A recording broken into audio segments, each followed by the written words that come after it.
Hello and welcome to the Yoga Life podcast with me, Kevin Boyle. It's episode 2, where I wanted to share with you 8 things that I wish I knew when I first started teaching yoga. There's 2 main areas I can cover. There's the teaching side and there's the business side. I feel that the most important thing is teaching. So it doesn't matter how good your social media is, how good your branding is. The most important thing is how good your classes are. So I'm going to focus on the teaching side of things, essentially your classroom craft. And this isn't me comparing myself to other people, other teachers, because I actually don't really go to any other teachers. I do my own practice at home. And plus, this is more so if I could have a conversation with myself when I first started, what would I tell myself? So without further ado, number 1, be vulnerable. When I was in my 200-hour teacher training, I constantly thought, I'm the only person here that can't sit cross-legged comfortably. How can I teach yoga if I can't sit cross-legged? And this was always a source of awkwardness for me and slight embarrassment in any class. And especially if the teacher gives you 3 blocks to sit on, it doesn't make you feel too good about yourself. But what I've come to realize is that having vulnerabilities allows you to have greater empathy. And if you have greater empathy, you can connect with people more. People feel more comfortable in your class. The way to navigate this is that if you can't demonstrate a full expression of a pose, you can highlight someone in the class, another student who can do the pose, and that will allow you to, instead of trying to break your neck getting into poses that you can't do, to give someone else a chance to shine, as it were, and feel good about themselves. And it's a really nice way to bring another student into the classroom, into the teaching aspect with you.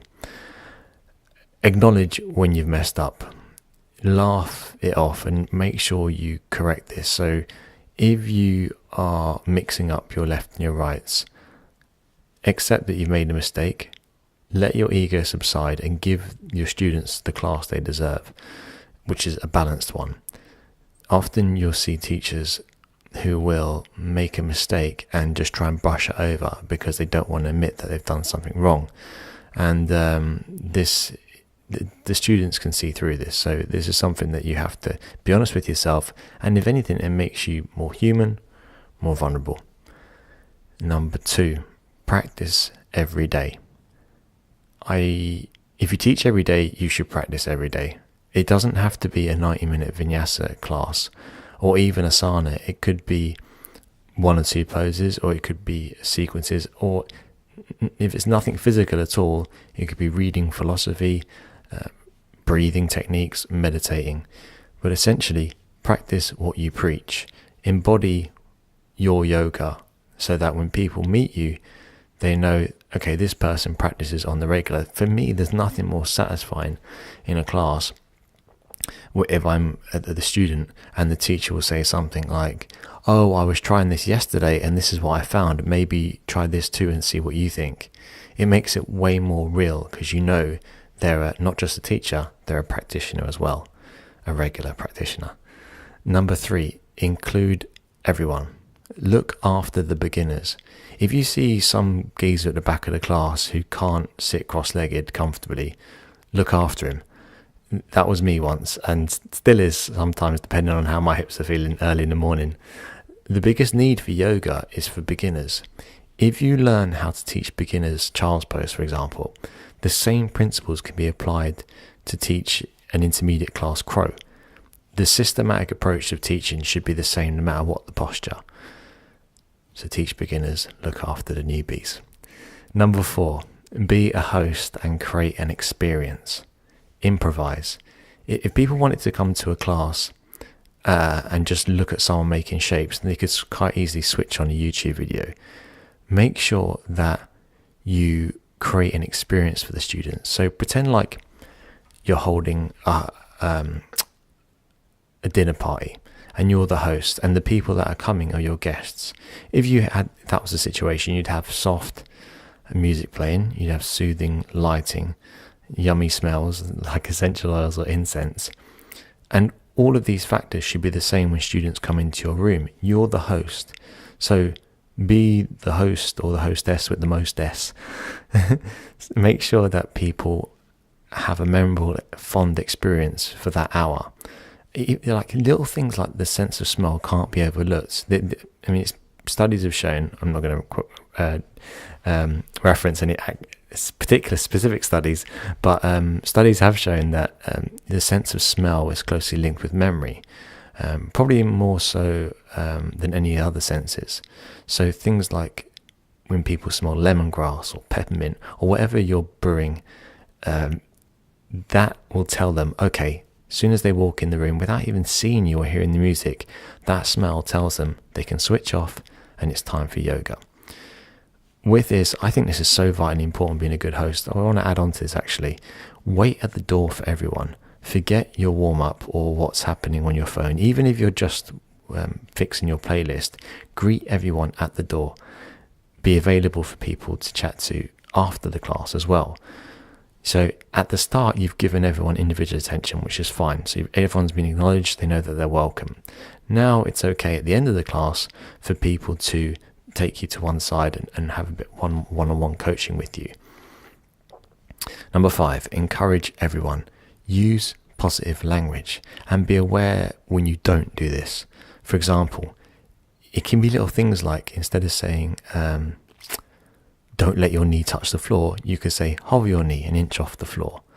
I find this area of teaching fascinating because we really underestimate how much language affects our emotions and how it affects the people around us.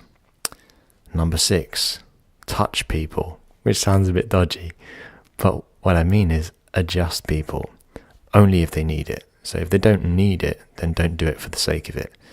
This depends on how strict you are on alignment, but the more and more I study and teach, the more my thoughts are evolving on this. At the start, when I was in my 200 hours, it was very awkward. I was the only guy in the training course, and that means that essentially I'm having to touch women, and it just was awkward. I'm sure you can probably imagine why. But now I'm currently at a stage where I'm confident enough that as long as safety first is upheld, then explore different ways to help people get into yoga postures and understand their body in a deeper way. The power of physical touch can't be underestimated. If you've ever experienced acupuncture or a massage or even a really nice hug, you'll understand this. The power of touch itself could be an episode. That's another topic, but really interesting. Number 7, hold space. What does that mean? Learn when to shut up. Give people a chance to hear their breath, to experience their practice without the need to compete with you or with other yogis. You may know loads about alignment, about philosophy, about breathing, but there's no need to constantly be talking, because this turns into noise. So know when to shut up.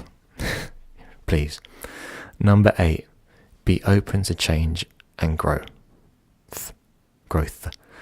as a practitioner and teacher. Pick teachers that you admire. So if you're constantly asking yourself what makes them great, it's going to help you to become great. Identify people that you admire and see which areas they are excelling and which areas you feel like you could develop to help you elevate to another level of teaching. For example, if your focus is almost exclusively on the physical practice, develop your knowledge of philosophy, breathing techniques. If you are wonderful at staying on your mat and making beautiful demos, try walking around the room and interacting with people more. If you're looking to get better, it's really good in life to have role models, and I think that is going to help to give you a path to evolve and to progress. There's so much more I could say on this topic, but for now, I'll leave it there. The other side of yoga is the business side. But for now, the most important way to market yourself and to create a brand, if I don't like that word, is to teach great classes. So I hope that helps. And I wish I knew this when I first started, which wasn't too long ago. If you like this episode and it was helpful to you, then please leave 5 stars on iTunes. Thanks for listening, and hope you have a good day. Chat to you next week. Bye.